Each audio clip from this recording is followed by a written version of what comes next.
Muli po, magandang araw sa inyo. Dalangin ko na sa mabuti kayong kalagayan. Tayo po ngayon ay nasa ika-6 na bahagi ng ating patuloy na banal na pagsasanay para sa mga mag-asawa. Pero katulad ng sabi ko, pwede rin naman sa mga singles na may jowa na at kinikilatis nila ang kanilang estado ng pagliligawan. Subalit, sa sandaling ito, ibig ko na agad kayong pangunahan sa simpleng dahilan. Ang programa po natin ngayon at pangapagdinilay ay rated SPG. Striktong patnubay na magulang ang kailangan. Ito ay sapagkat may mga tema, lengguwahe, sexual na maaaring hindi angkop sa mga bata. Kaya patnubay ng magulang ay tunay na kailangan. Dumako tayo sa ating pagninilay ngayong hapong ito. Mapapansin po natin, pinagnilayan natin itong mga nakaraang araw o kahapon at nung isang araw kung paano tayo gumalaw. Ang dinamiko ng pagsasama ninyo bilang mag-asawa. At ditong mga nakaraang araw, tunay, pinag-usapan natin how you communicate and how you fight as a couple. Then yesterday, we talk about mutual support. And now, we're going to talk how we make love. Sa isang banda, lalo na sa ating kultura mga Pilipino, ang parabagang masela ng pag-usapan. At kahit nga na ako iyong pari na ngayon ay wala sa classroom at going online and live, tunay, ako po kahit sa aking sarili ay medyo naiilang na pag-usapan. Dahil agad na pumapasok sa aking isipan ay ang tanong nyo, bakit ang daming alam ng pari na ito? Saan ba niya pinagkukuha ito? At wala namang asawa ito, pero bakit nalalaman niya mga bagay na ito? Sa isang banda, nais kong ipaalam sa inyo na ito ay bunga rin ng naging pag-aaral ko. At dito kinikilala ko ang isang napakahusay na naging mentor ko noong ako'y nag-aaral pa. Walang iba, kundi ang paring humubog sa akin sa larangan ng Ministeryong Pampamilya. At hindi mawawala na hindi ko kilalanin o hindi ko hindi ko maaring hindi kilalanin ang naging ambag nila sa Ministeryo at Apostoladong Pampamilya, lalo tigit sa buhay mag-asawa. Ito ay sina Father Ruben Tanseco, Father Nilo Tanalega, Father Teodulo Gonzales, at siyempre hindi rin makakaila si Lito Mangolabnan, pati na rin si Art Borja. Sila'y mga psikologo na naka-impluwensyang higit sa kaalaman ko, pag-unawa at malasakit, lalo tigit para sa mag-asawahan.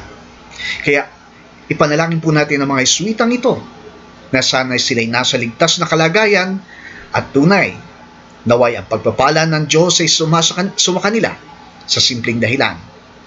Kung may kapakinabangan kayong napupulot sa kontribusyon ko sa inyong buhay bilang mag-asawa, magandang balikan sila sapagat sila ang punot dulo ang naging ugat ng puso ko na umiibig, nangangalaga at nagmamalasakit sa mag-asawahan. Muli, ulitin ko, Ruben Tanseco, Nilo Tanalega, Teodulo Gonzales, Lito Mangolabnan, pati si Art Borja. Sila ay mga tunay na bayani sa gawaing pampamilya. At siyempre, hindi ko rin maaaring hindi alalahanin ang unang nagtiwala sa akin sa ministeryong ito, si Father Pete Sibilia.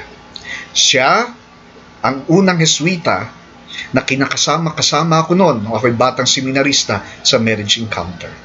At kalimitan, may mga session doon, tanda ko sa marriage encounter, na sasabihin niya sa akin, Dale, ikaw na magbigay ng session, tutulog muna ako. Anyway, siya na sabi nga ay Sige, kaya mo yan. Subukan mo. And because of this trust, because of the belief this old man gave me, oh, sumalangit nawa ang kanyang kaluluwa. Salamat sa kanila sapagkat binigyan nila ako ng pagkakataon na mahubog at tunay, tulad na nabanggit ko na kanina, magmahal sa mag-asawahan. Kung kaya nga, here we go to this two-day topic. How we make love. How you protect one another from infidelity. Kung kaya nga, bago tayo basahin natin ang pagbasa sa araw na ito, tayo muna'y manalangin. Sa ngalan ng Ama, Anak at Espiritu Santo. Amen. Mapagmahal naming Ama, idinadalangin ko po sa inyo ang mga mag-asawa ngayong gumaganap ng kanilang banal na pagsasanay pagdating sa dinamiko ng kanilang pagsasama. Dulutan mo po na makameron sila ng kabukasan ng isip at kalooban sa usaping may kasalanan. Maselan sa simpleng dahilan. Tumutukoy ito sa sexualidad na pagmisay ayaw pag-usapan sa simpleng dahilan dahil tabu itong pag-usapan sa kultura naming mga Pilipino. Pero batid namin Ama na mahalaga ito sa buhay ng pagsasama ng mag-asawa. Kaya basbasan mo po sila. Pagpalain mo po ang mag-asawahan nang sagay itong aspetong ito ng kanilang pagsasama ay lalo mapag-alam pa. At sa magitan nito, sa buhay sexual nila, ay maramdaman nila ang pakikipisan mo sa kanila, ang pagpapala mo sa kanila, na magpapalago sa kanilang pag-iibigan at pagsasama. Hiling namin ito sa magitan ni Jesucristo, sa ngalan ng anak mo na nagmamahal sa lahat ng mag-asawahan, alalaumbaga, lumikha siya ng kauna-unang himala sa kasalan sa Kana. Amen. Sa ngalan ng Ama, Anak at Espiritu Santo. Amen. Ang pagbasa mula sa unang sulat ni San Pablo sa mga taga-Korinto. Ngunit para maiwasan ang pakikiapid, bawat lalaki o babae ay dapat magkaroon ng sariling asawa. Dapat tuparin ng lalaki ang tungkulin niya sa kanyang asawa at gayon din naman ang babae. Sapagat hindi na ang babae ang may karapatan sa sarili niyang katawan, kundi ang kanyang asawa. Gayon din naman, hindi na ang lalaki ang may karapatan sa sarili niyang katawan, kundi ang kanyang asawa. Huwag niyong ipagkakait ang inyong sarili sa isa't isa, malibang pagkasunduan ninyong huwag munang magsiping upang may ukol niyo ang panahon sa pananalangin. Ngunit pagkatapos, magsiping na muli kayo upang hindi kayo matukso ni Satanas dahil sa hindi kayo makapagpigil. Ang sinasabi ko'y hindi utos, kundi pag-unawa sa inyong kalagayan. Nais ko sanang ang bawat isa ay makatulad ko.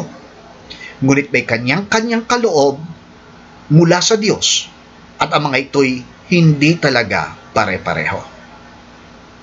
Ito naman ang masasabi ko sa mga walang asawa at sa mga biyuda.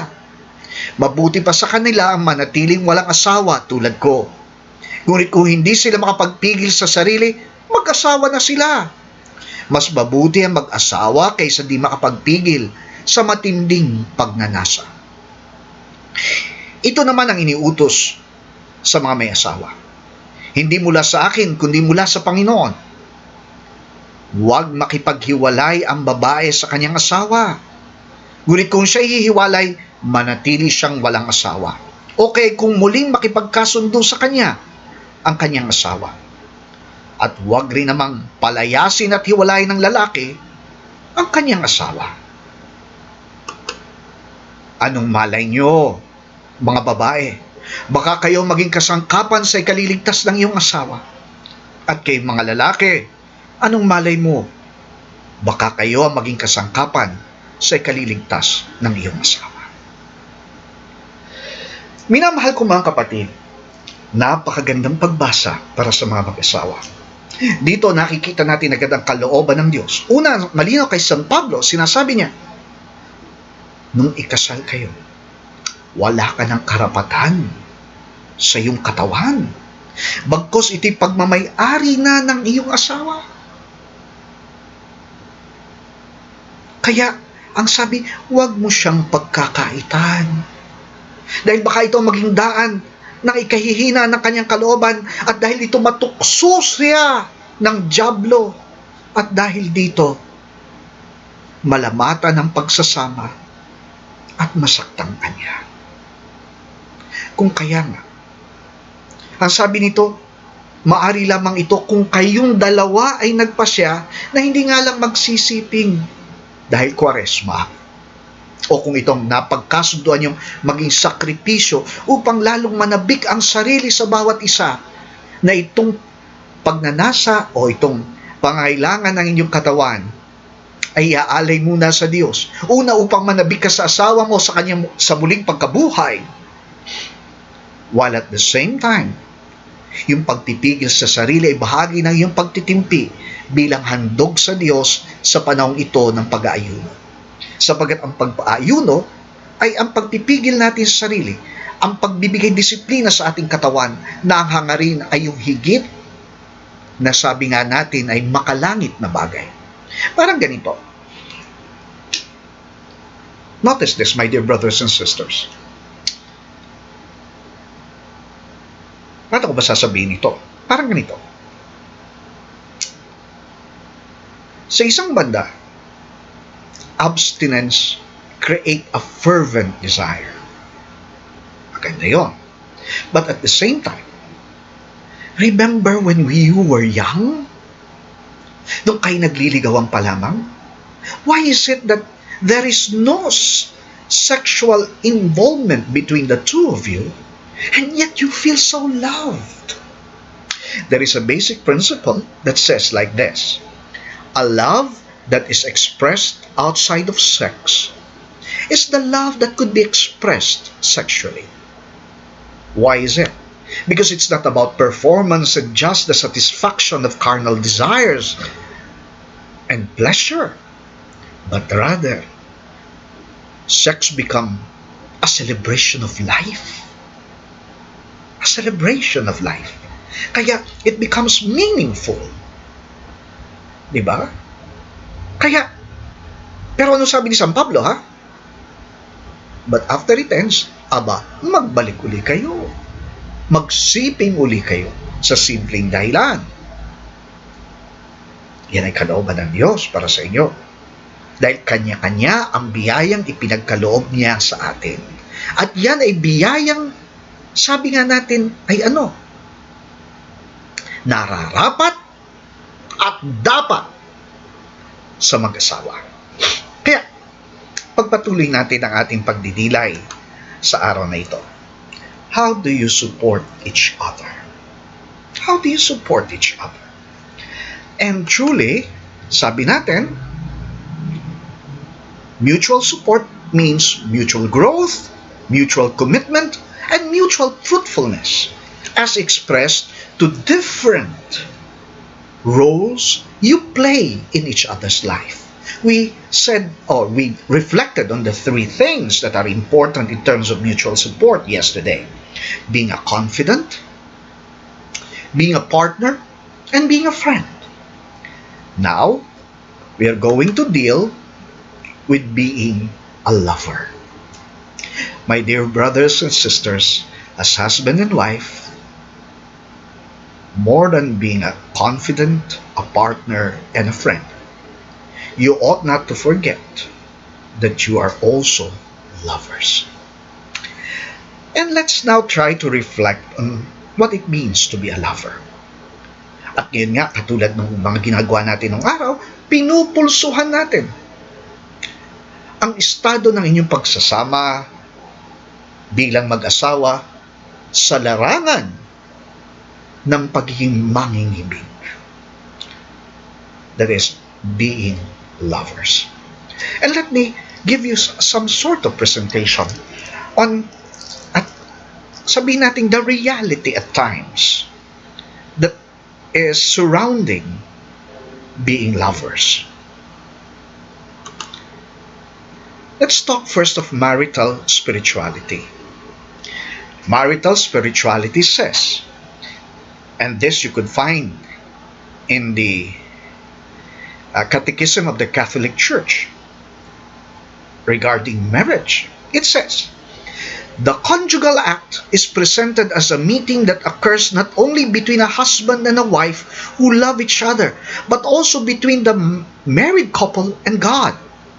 It was the Creator Himself who made spouses feel pleasure as well as physical and spiritual happiness in mutual, full physical devotion. Therefore, spouses who pursue and use this pleasure do not do anything wrong.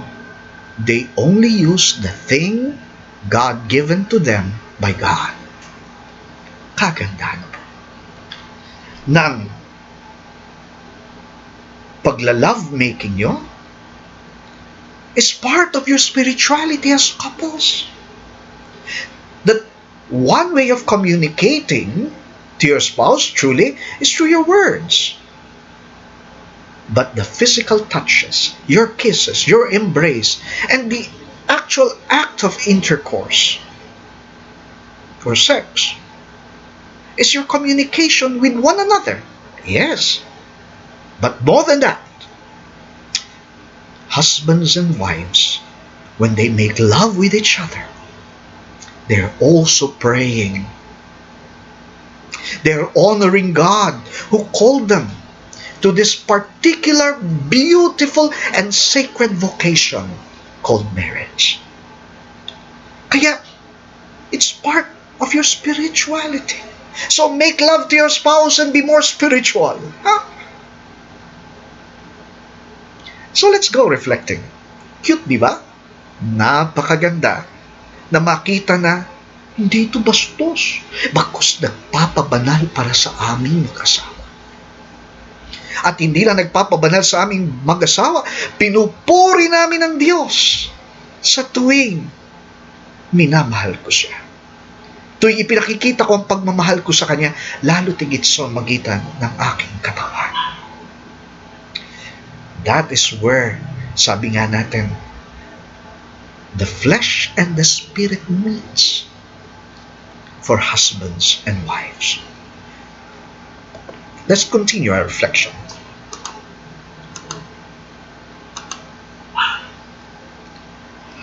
Let's talk about keeping the passion alive. This is the challenge of marital spirituality.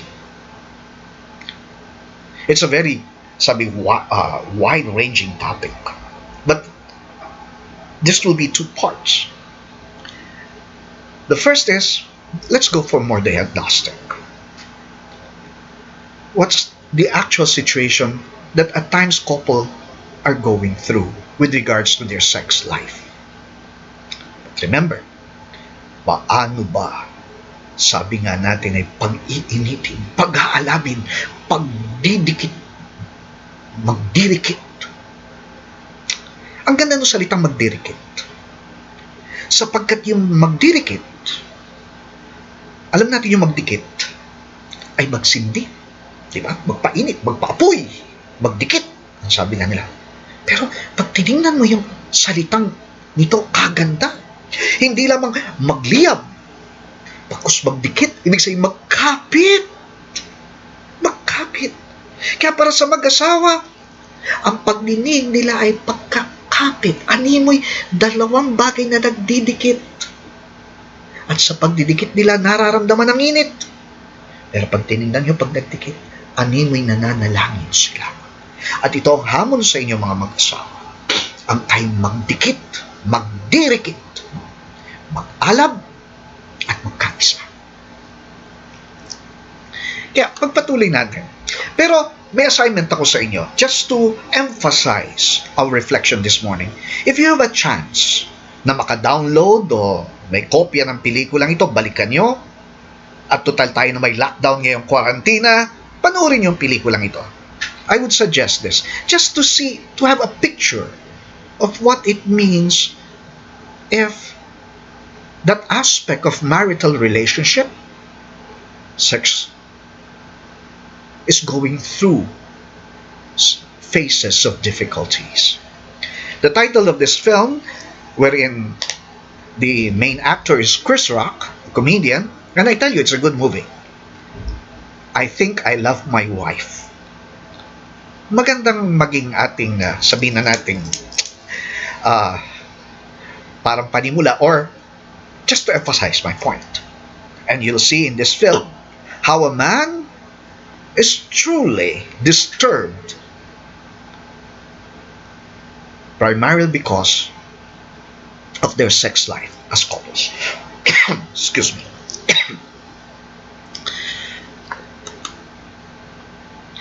And in this particular film, they they deal on this phenomenon in a marital relationship. It's called being sex starved. What do you mean by being sex starved? Sex starved people are people so highly sexed that sexual satisfaction is a moving target. Sila na naroon malakas ang pagdanasa nila, subalit anime hindi nila alam at hindi matumbok kung paano matutugunan yung pangangailangan. Sex-starved people are people who, for a variety of reasons, haven't had sex in such a long time that they are very obsessed about it. So, let us reflect on what we call the sex-starved marriage. The sex-starved marriage. It doesn't do anything with how much or how little a couple has sex. It's nothing to do even sleeping in different bedrooms. Sex-starved marriage is about marriages wherein because of this feeling of starvation is more about it is more about the fallout that occurs when both or one or both spouse is unhappy with his or her sexual relationship, and this unhappiness is ignored, minimized, or dismissed by their partner. Sex-starved marriage is the resulting disintegration of the relationship, and it encapsulates the real meaning of that encapsulates everything. It's the disintegration of the relationship brought about by this starvation. So, when we speak of sex-starved marriage, ang pinag-uusapan dito ay dahil sa either sobra, kulang, nawawala yung, sabi nga natin ay, yung sense of satisfaction, at dahil dito, naapektuhan na ang kanilang pagsasama at pagmisan, damay pa ang anak nila. Damay din sa trabaho, di ba?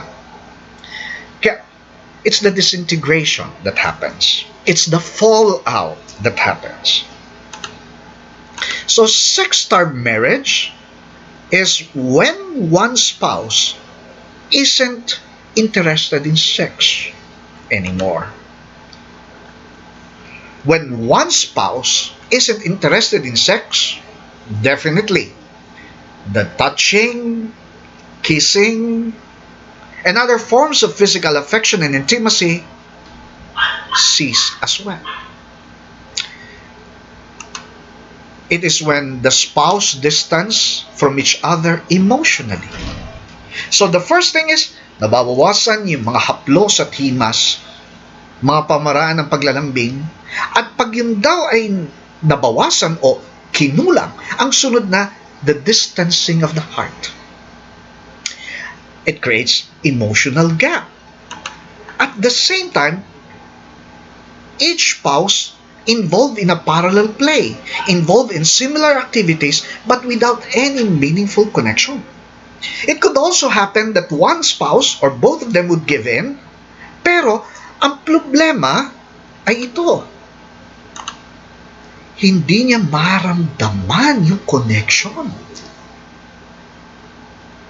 Now, then marriage becomes mechanical. Para bang ganito? Pagbigyan na lamang para wala na lang gulo. pero hindi naman masaya ang kalooban. So it becomes just an act, an obligation, and there is no celebration of life. Sex-starved marriage, if it occurs in a relationship, friendship evaporates.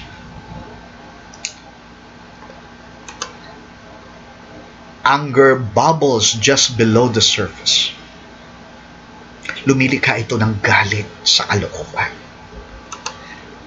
And dito nagsisimula ang hindi pagkakaunawaan. Gayun din, emotional divorce becomes inevitable. Maray nagsasama kayo sa isang bahay, pero puso't kaloob at isipan magkahiwalay. Highly sex partner feel confused, cheated, and rejected. That's the problem. It's not just about sex, but it's the deprivation of sex, but rather what the deprivation brings about to the soul of the other. They feel confused, cheated, and rejected. So when a person believes that their spouse are no longer attracted to them, that their marriage or feelings are not important to their spouse, that an affair could be brewing, yan ang problema. They start doubting themselves.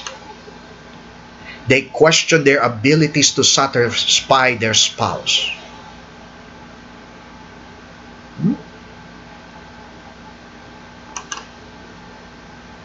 They feel a void, parang kulang. Feeling empty. And they feel depressed. They feel depressed. And that's very sad. And we could, sabi nga natin, and it could be avoided if the couple will just look at it and take this seriously. Being lovers is a big deal. Whether you're just in the beginning of your marriage or in the twilight of your relationship. Because it's not more than physical pleasure, I tell you. It's about the connection. It's about intimacy. It's about closeness. It's about affection. It's feeling attractive. I remember one time, this penitent that used to come to me for confession, and she's quite old already. Perhaps the time she's around 65 or 68 to 68 that time. And in that confession, he would say, "Oh, Father, ako'y nagagalit sa asawa ko eh. Ay, bakit? Ay, tandang-tanda na, pagkalibog-libog pa. Gustong-gusto pa niya, hindi na naman kaya. Ako'y nasasaktan lang." And she was complaining about it. And I told her, what's wrong with that? What's wrong with that? Imagine this. At your age, with your wrinkles, with all your sagging breast and sagging body, he still finds you attractive. Maganda ka pa rin sa mata niya. At hindi nabawasan ng panahon ng kahit ng kulubot sa iyong pangangatawan at sa uban mo at sa lahat at pati sa amoy mo ng katandaan ang pagnanasan na sa mata niya, kaakit-akit ka pa, kaibig-ibig ka. Ikasasama ba ito ng ugali? Kaya nga, and you know, after that confession, he said, "Father, you know you're right. At least, I never felt I never felt some insecurity because of it. Kasi yung asawa ko, pag ako'y nanunuklay, kaya ayoko magpakita sa kanya nanunuklay ako. Pakiramdam niya, gusto ko. Sabi ko sa kanya, hindi ba palatandaan yun? Na para sa kanya, sexy ka, yummy, at napaka-asim mo pa. It's feeling attractive. Kasi, remember, though we are old already and we know we've aged, still, the childlike memories are there na that we still wants to be beautiful.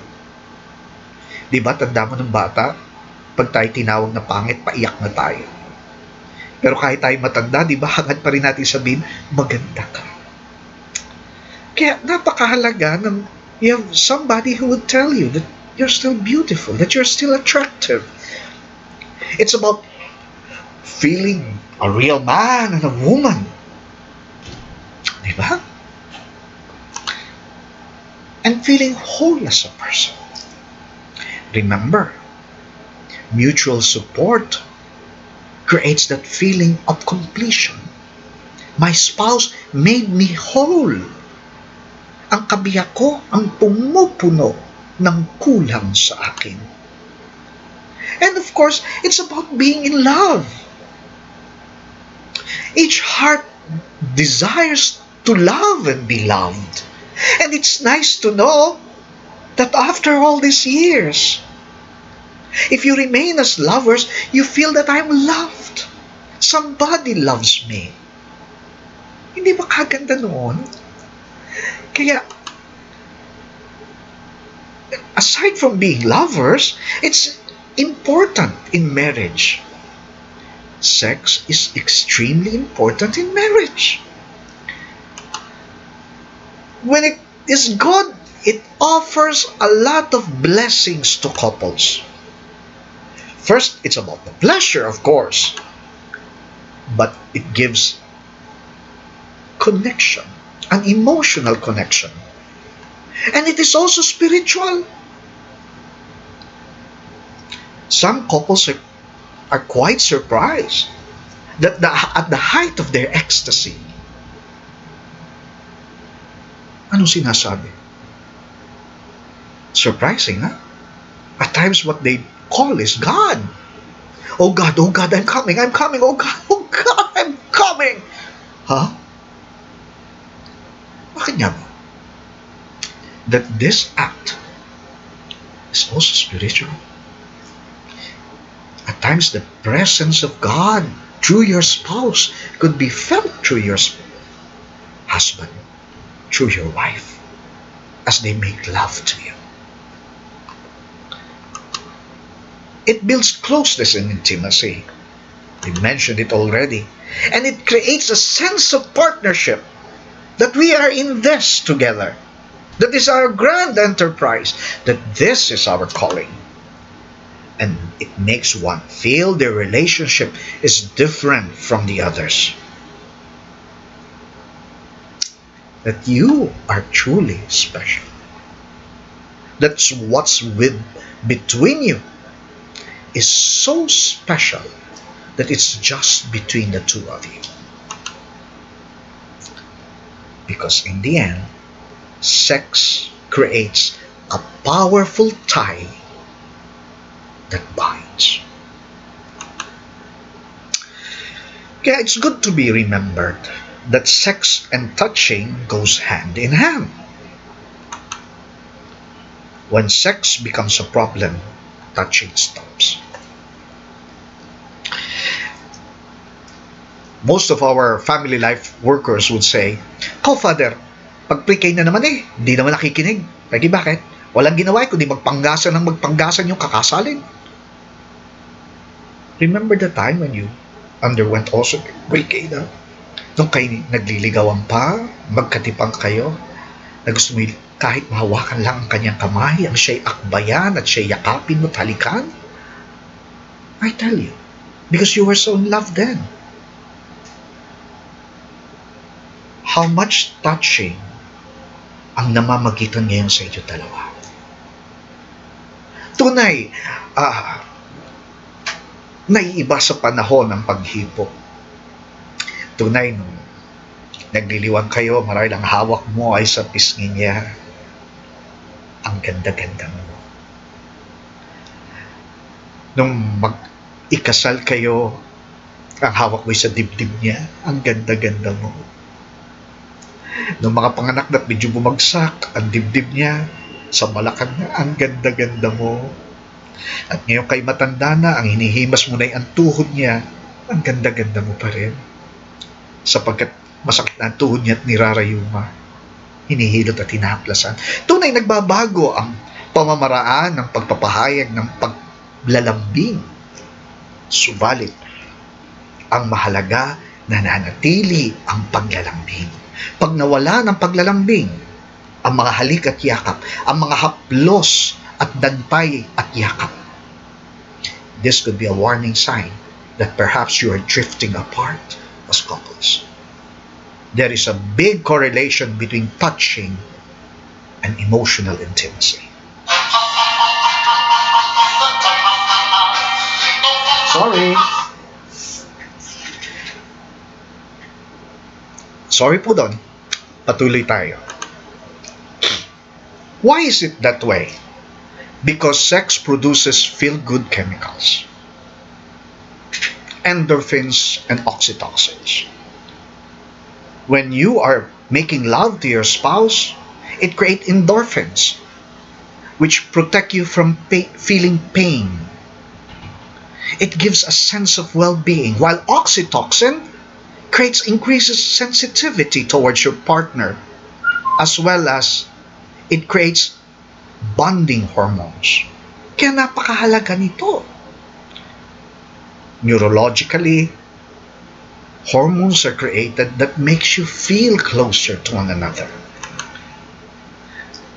Perhaps you're asking now, why the lost sexual desire? What is this biology of desires, or the biological or physiological explanation why at times couples underwent lost sexual desire for one another? Of course, it happens when the body is not functioning properly. It also happens when sex is painful. That's why it isn't a joyful or enjoyable experience.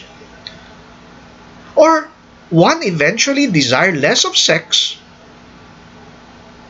because their body says so. Tumatanda na, sumasakit na. May rayuma na sa balakang. Sasakit talaga. But more than that, truly there are, sabihin nating, sexual problems that some women are experiencing. Like problems with arousal. Especially pag the man is insensitive and they don't stimulate their partners well. Kung kaya nga inadequate as stimulation, the woman's body is not carefully prepared, as well as her mind is not carefully prepared. Kaya what could happen to be an act of lovemaking could end up into a violent rape. That's why sensitivity among men are essential in enjoying lovemaking for women. While at the same time, it could be really physiological, just perhaps because of the lack of adequate blood flow on her organ, while at the same time, the inability to lubricate. Some women are experiencing painful intercourse because they lack the adequate capacity to lubricate themselves. While at the same time, there are also problems concerning orgasm because of problem with orgasm. While at the same time, there are sexual pain disorder like dyspareunia, which says that they experience pain while lovemaking. While there is also another case which is called vaginismus, wherein the women's organ contracts, its muscle contracts. Kung kaya nga nagdidikit, nagkakapit, hindi makabunot.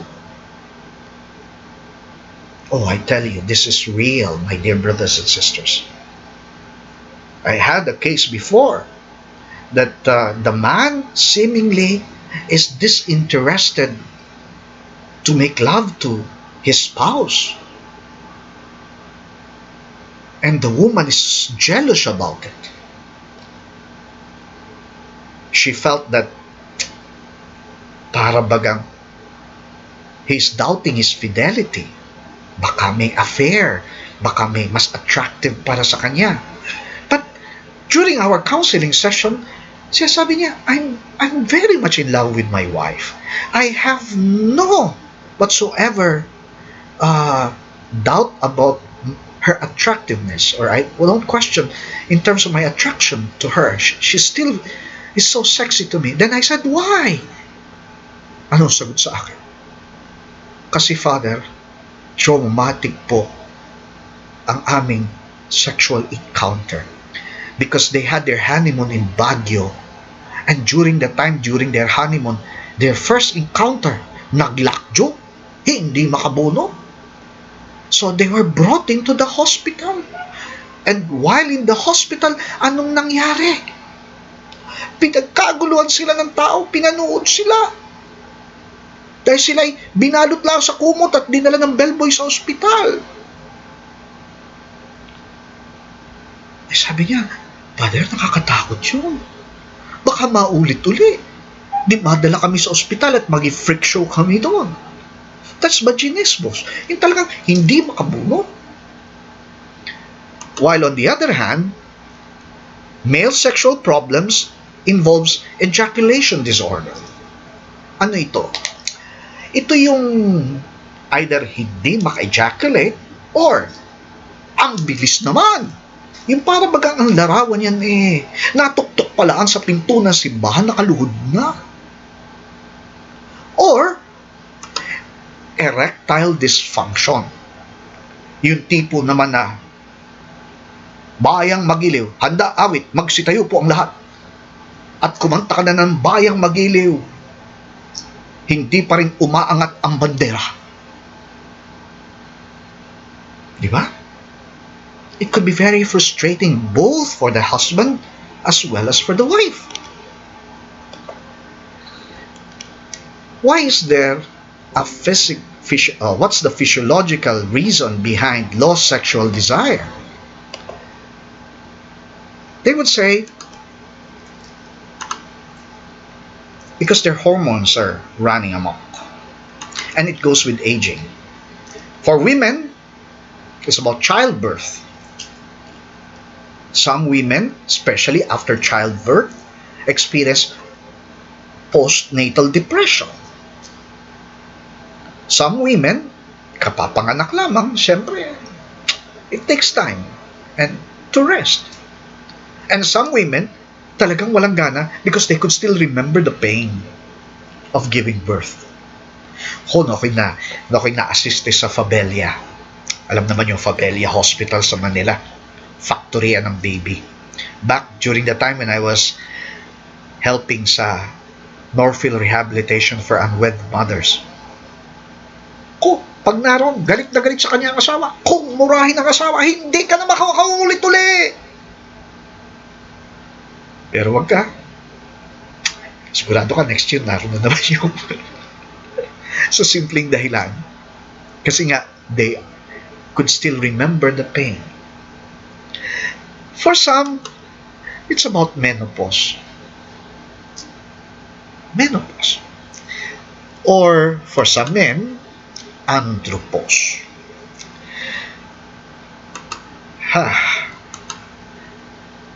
Medication also, and illness also, brings about low sexual desire. Like, there are some medicines that give side effects, especially antidepressants, antihistamines, tranquilizers, and even pills. You know, some women, para baga, syempre nakapills naman ako, safe naman ako. But one of the side effects of hormonal pills is low sexual desire. Kaya, kung hindi mag-init ang plancha, baka magandang itigil mo na ang pag-inom mo ng pills. Kung kaya nga, gayon din. Chemotherapy. Di ba? Most especially if you're ill, especially if it's cancer, and you have to undergo chemotherapy, nalalagas, lalo na kung nalalagas ang buhok mo, lagi ka masusuka, gaganahan ka ba? Or several illness. Baka ang problema kaya hindi tumayo sa kahit na anong kantam ng bayang magiliw ang iyong asawa, diabetiko ang mister mo. Or may problema sa puso. Ay, lalo mas mahirap kung nangangalaw at may Parkinson's siya, naginginig na gayon, di ba? Or even kidney, liver disease. Gaganahan ka ba pag may sakit ka? Lalo na kung may COVID ka. Ewan ko kung ganahan ka lalo na dahil hirap ka na nga huminga. Didiskarte ka pa. But the truth is, at times when our body is not at its prime, definitely, it causes lost sexual desire. And of course, if you're abusing alcohol, tobacco, and drugs, chances are you'll have some problems, definitely, with regards to sexual desires. It could be psychological in nature, like depression,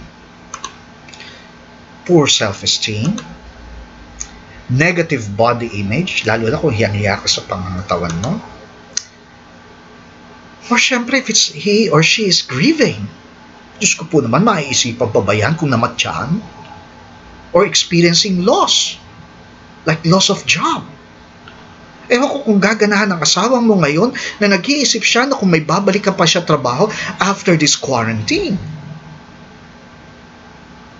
Habang siya nag-iisip kung yung kakainin niyo bukas, saan niya kukunin? Or motherhood. Paano may naalagaan siyang supling at hindi siya magkadaugaga sa pag-aalaga sa baby niyo. As well as midlife crisis. At kung laging pagod, mas masarap ang matulog. At siyempre, pag-stress out. Although some people becomes more active when they are stressed, so they take sex as a stress relief. But for many, rest is what their body seeks more than sex. It could be relationship issue. That's why there is low sexual desire. Like for example, gaganahan kaya ang asawa mo kung giving in to your spouse is just your way of avoiding conflict. Para lang hindi siya magalit, hindi kami magaway, pagbibigyan ko, pero wala naman doon ang puso mo. At tas para kang tuod na naka. Tapos ka na. Hindi ba? Sige. Tapos ka na. Na wala kang kabuhay-buhay. Nakulang na lang ng gawin ng asawa mo ay pray over ka, mabuhay ka, mabuhay ka, mabuhay ka, sapagat parang tuod ka.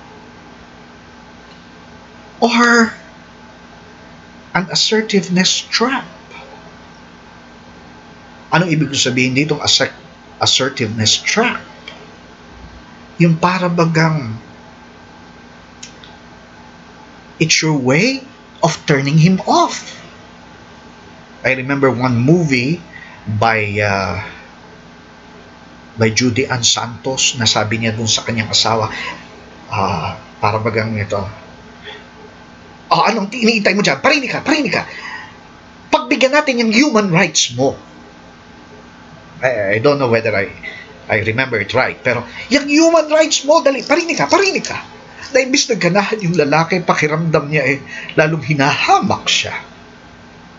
Or you heard what I told you, yung story ng matandang babae, na para bagang imbis na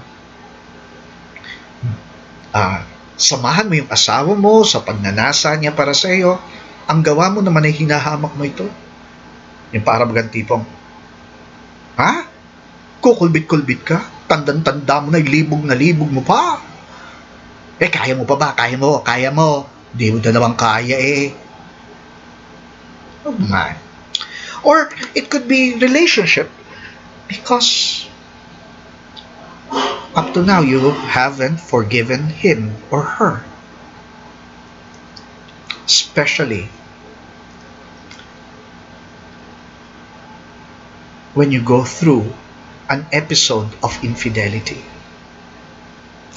Gaganahan ka ba na habang naglalambing ang iyong asawa, bumabalik sa iyong isipan, sino kaya ang nasa isip ng asawa ko? Ako na hinahalikan niya o yung naka-affair niya? Diba?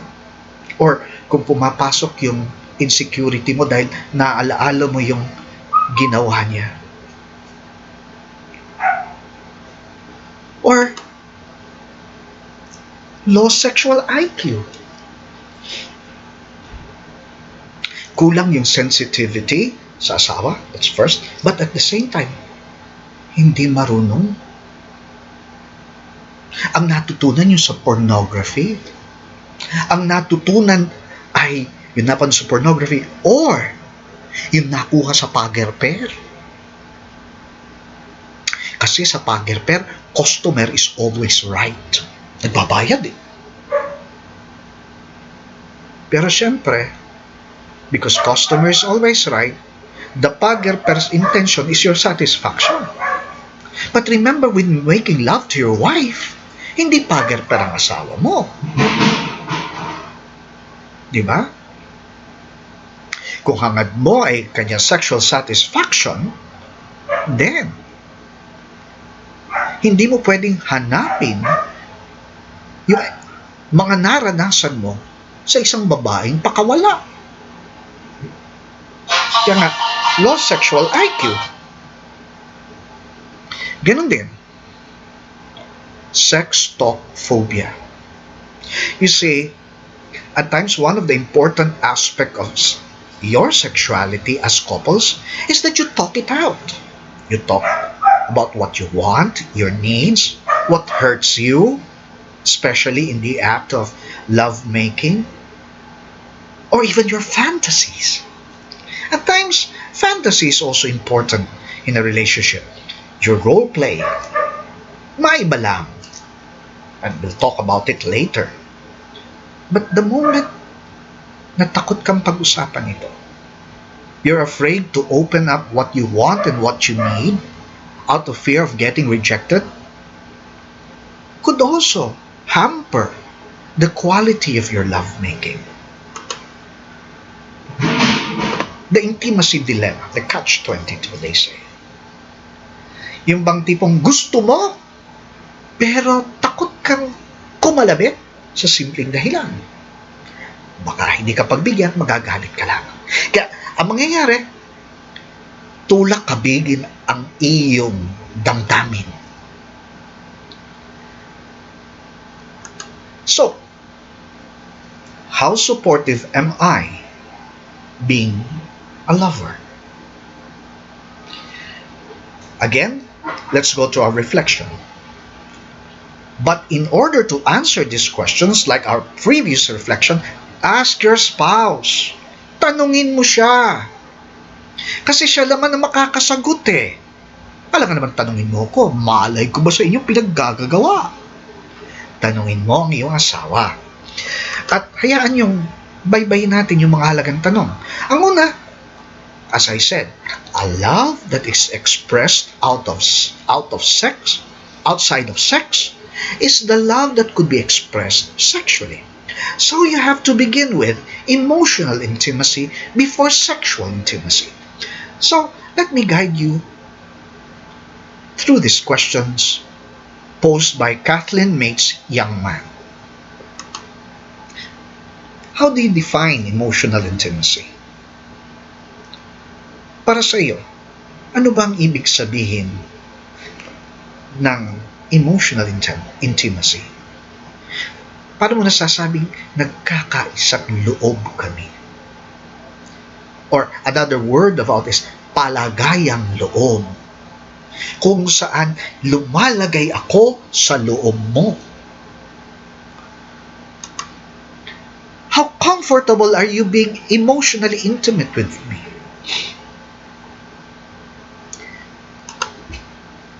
Do you feel like I miss you when we are apart? Ramdam mo ba na pag tayo magkalayo, nami-miss talaga kita at hinahanap-hanap kita? Do you think we have enough fun in our relationship?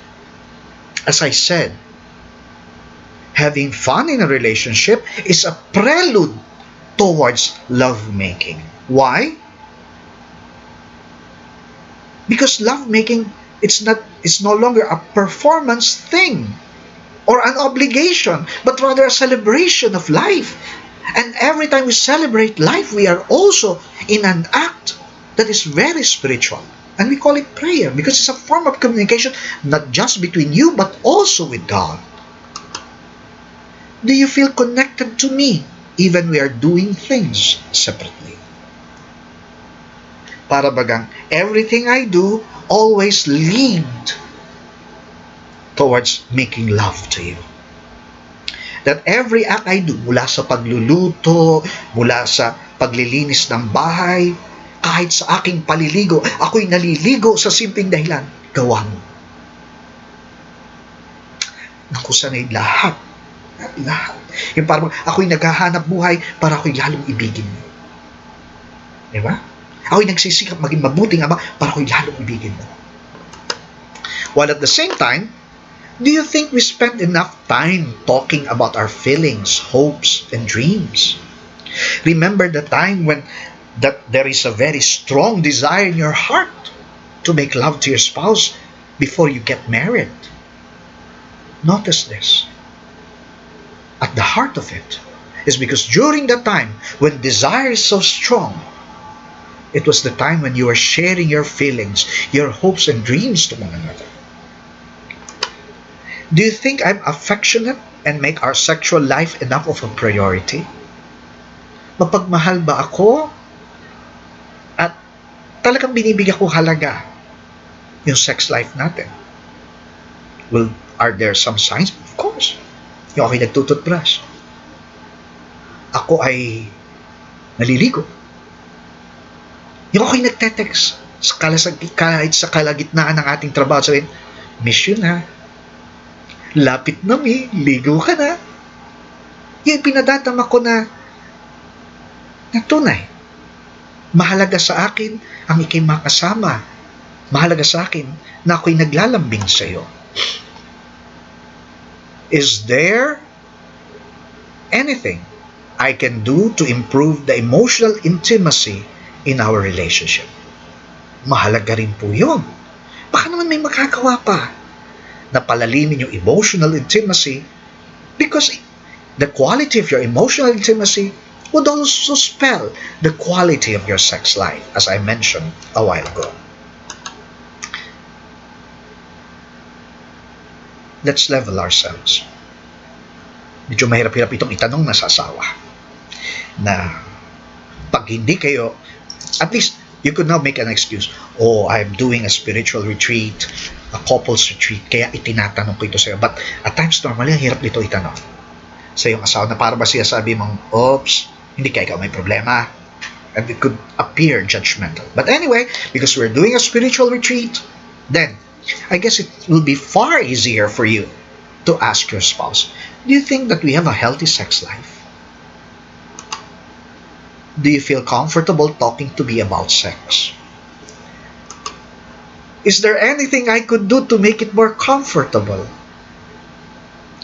Baka na may magagawa pa to make it more exciting. Ask your spouse, do you think our sexual relationship has changed over time? If so, is it for better or for worse? Is there anything you would like to do differently in our sex life? Baka naman! Marami pang pamamaraan dyan. How important is sex to you in our relationship? And ask your spouse, Am I respectful of your sexual needs? Before we go to our ending, tomorrow, hopefully, I would give some pointers and tips on how to improve your sex life as couples. How could be something just physical. On one hand, could be more spiritual. How could we make your sex life a truly an act of making love? Love life. O kaya nga, minamahal kong mga kapatid, for those who are truly interested and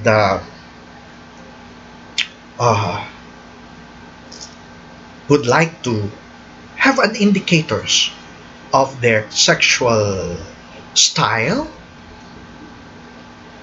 you could message me and hopefully I could reply and send you a copy of a questionnaire that we could use tomorrow for our reflection. So definitely for those who are in our family and life chat group in Facebook, I would post the questionnaire right there. So you could browse over it and answer it. So it will be part of our reflection tomorrow. And for those who are not in our chat group, at hindi ko ka-FLA at ka-FLEP, message me and I would send you a copy of that questionnaire so that you could answer it and hopefully gain new insight about your spouse and your sexuality or sexual style. Because at times it's understanding my sexual style and your partner's sexual style that could improve the quality of your relationship, because it provides some understanding, some blueprint or map wherein you could be more sensitive to the need of your partner. So that is for tomorrow. Then after that, we'll be talking about how to affair-proof your marriage, wherein we're going to discuss the dynamics about infidelity, why infidelity happens, and trying to make your marriage affair-proof. So let us end our reflection this afternoon with this question, with this passage. Paul said to the Corinthians, "Anong malay nyo, mga babae, baka kayong kasangkapan sa ikaliligtas ng iyong asawa. At kayong mga lalaki, anong malay nyo, baka kayo ang maging kasangkapan sa ikaliligtas ng iyong asawa." My dear brothers and sisters, God calls you to be His sign, especially the sacrament of God and His salvation and grace to your spouse. Tinawag ka ng Diyos para sa ikaliligtas niya, ikababanal niya. And truly, I believe that God truly called you to be His instrument, the sacrament and sign of your spouse salvation. Ito po si Father Dale Anthony Q. Barreto ko, nagpapasalamat sa inyo sa patuloy niyong pagsubaybay dito sa ating Couples Retreat to Love. Nawa po, patuloy na maging mabunga ito sa inyong pagsasama, dahil tunay ang hangad ko ay ang lumago kayo sa pag-ibig sa bawat isa, na pagsasaluhan ang inyong buong pamilya at maging susi at daan nyo sa buhay na walang hanggan. Sumainyo ang Panginoon at pagpalain kayo na may biging Diyos, ang Ama, Anak at Espiritu Santo. Mahal kayo ng Diyos.